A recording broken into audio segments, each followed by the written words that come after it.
Why are most PCBs green? Is green really better? Green dominates because visibility is excellent, manual inspection is easier, processes are mature, and costs are the lowest. What about white, black, blue, yellow, or red? White. High reflectivity, perfect for LED light boards to boost brightness.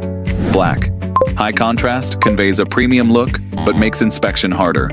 Blue is popular in consumer electronics, good aesthetics, readable traces, and moderate cost.